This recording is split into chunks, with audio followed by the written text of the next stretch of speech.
करेंगे तो कथा का पुण्य पूरा मिलेगा और कथा समझने में बड़ी आसानी हो जाएगी। जरा ध्यान से सुने, ये नियम को जरा अपने 7 दिन के लिए अपने जीवन में उतारे, फॉलो करें। 4 नियम व्यास जी बताते हैं। विश्वासो गुरुवाक्येषु अस्मिन् दीनत्व भावना मनः दोष जयस्यैव कथायां निश्चलामति। विश्वासो गुरुवाक्येषु, मेरे भाई बहन, जिन पंडित जी से आप कथा सुनने के लिए बैठे हैं, पहला नियम है कि उनके ऊपर आपका विश्वास होना चाहिए, क्योंकि बिना विश्वास के भक्ति संभव नहीं है। बिन विश्वास भक्ति नहीं, कहीं बिन द्रवई न राम, राम कृपा बिनु सप नहीं, जीव न लह विश्राम। बिना विश्वास के भक्ति संभव नहीं है। इसलिए पहला नियम है मेरे भाई बहन, जब कथा सुनने बैठे तो भगवान पर, कथा पर हमारा विश्वास हो। विश्वासो गुरु वाक्येषु। और कथा कैसे सुने? अस्मिन् दीनत्व भावना, दीन भाव से, दन्य भाव से। कथा सुनने का एक नियम है मेरे भाई बहन। जब कथा सुनने बैठे तो हम घर में क्या है, हम घर के पटेल हैं, प्रधानमंत्री हैं, पढ़े लिखे हैं, डॉक्टर है, पीएचडी है, जो भी है, वो सब बातों को बाजू में रख दें और जब कथा सुनने आए तो दैन्य भाव से कथा को सुने, दीनता के भाव से। क्योंकि जो भगवान की पत्नी है मेरे भाई बहन भक्ति मैया, वो दीनता के आसन पर बैठती है। और जहां पर दैन्य आसन नहीं होगा, उस आसन पर भक्ति मैया बैठने वाली नहीं है।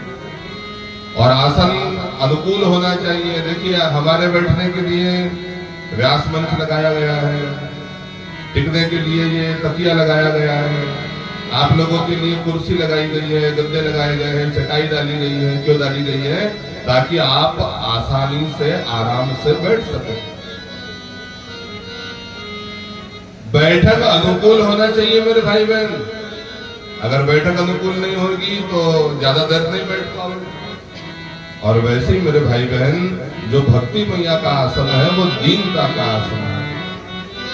भक्ति मैया कहाँ बैठ रही है? दीनता के आसन पर। इसलिए जब कथा सुनने बैठो तो दैन्य भाव से कथा को सुनो, क्योंकि भगवान का नाम दीन बंधु है।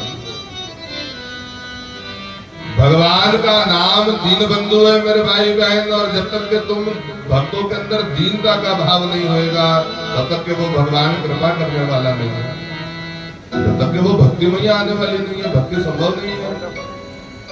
और जब भक्ति आ जाएगी तो भक्ति के चलते वो भगवान विवश है आने के लिए। जब भक्ति मैया आकर के बैठ जाएगी तुम्हारे हृदय में, तो उसके पीछे पीछे भगवान भी आ जाएंगे। क्योंकि भक्ति मैया का स्वभाव है मेरे भाई बहन, महिलाओं का स्वभाव है कि वो जहां रहती है पहले उसको साफ सुथरा करती है। पुरुष भले ही गंदगी में बैठ जाएगा, पुरुष भले ही धूल रहेगी वहां बैठ जाएगा, मगर माताओं का स्वभाव क्या है? पहले साफ सफाई करेगी, झाड़ू लगाएगी, पोछा लगाएगी, साफ कर देगी, उसके बाद बैठेगी। और ये जो हमारा घर है, अंदर वाले घर की बात है, मन वाले।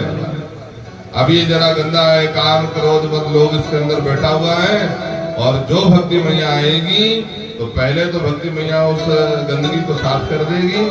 और जो घर व्हाइट वॉश हो जाएगा, नीट एंड क्लीन हो जाएगा, जब साफ होगा तब भगवान आएंगे। क्योंकि भगवान कहाँ आते हैं? निर्मल मन जन सो कोई पावा, मोहि कपट छल छिद्र ना भावा। जहां पर कपट है मेरे भाई बहन, जहां पर छल छिद्र है, वहां भगवान आने वाला नहीं है। तो इसीलिए सबसे पहले भक्ति मैया को बुलाइए, भक्ति करना प्रारंभ करिए, आनंद साफ होएगा, उसके बाद भगवान आएंगे।